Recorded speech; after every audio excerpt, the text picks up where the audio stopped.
am Purnavali, Assistant Professor, Department of Mathematics in SNS College of Technology.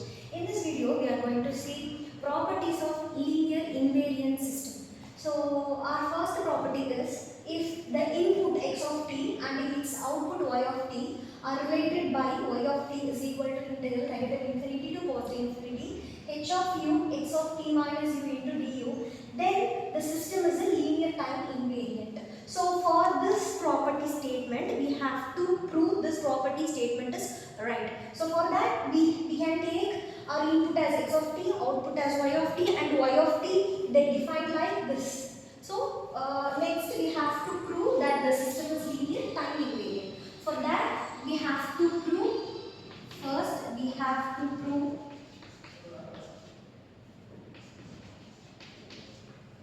y of t is linear.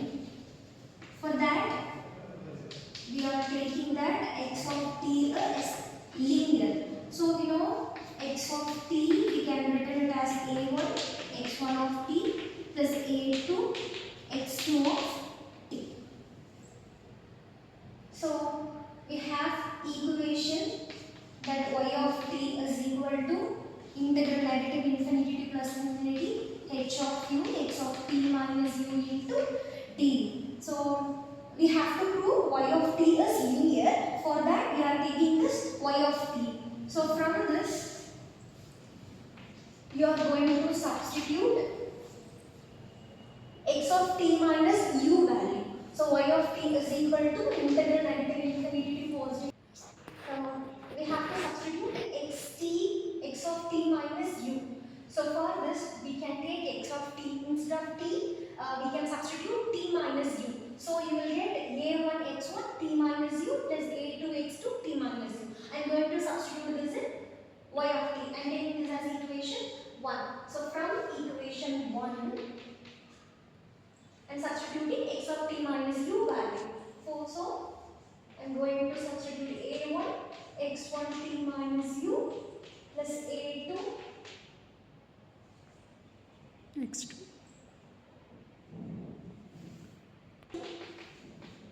t minus u into du.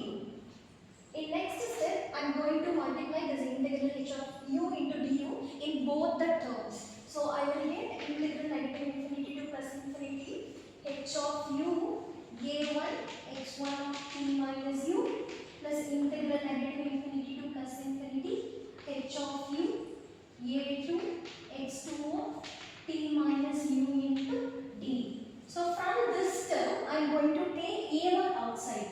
So a1 integral negative infinity to plus infinity h of u x1 of t minus u. Plus from this term, I am taking a2 as a into du. constant. So integral negative infinity to plus infinity h of u x2 of t minus u into d, which is equal to a1, which is constant. So here for this term I can substitute y1 of t. Why? Because so here instead of x they are getting x1. So I am substituting y1 of t for this term plus a2 for this term I am substituting y2 of t.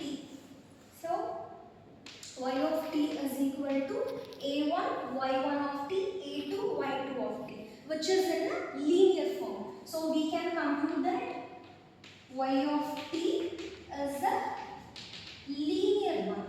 So from here we are assuming x of t is linear. So linear equation is a1 x1 of t plus a2 x2 of t. We are having y of t in our property. For that y of t, we are substituting x of t minus u value. So from this, we are getting y of t is equal to a1 y1 of t plus a2 y2 of t. This is in the form of linear, so y of t is a linear. In second point, we have to prove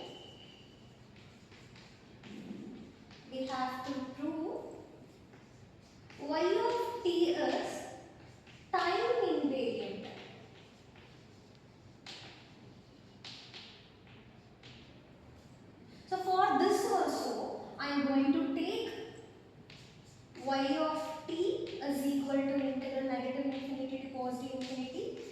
h of u x of t minus u into d. So if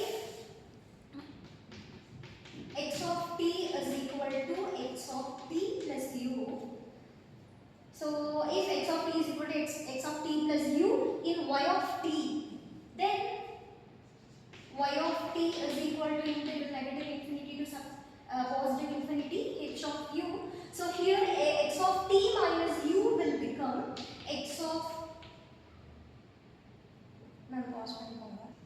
so here if x of t is equal to x of t plus h, I am going to substitute x of t as x of t plus h in this equation. So I will get x of y of t is equal to integral negative infinity to positive infinity h of u x of t plus h minus u into du.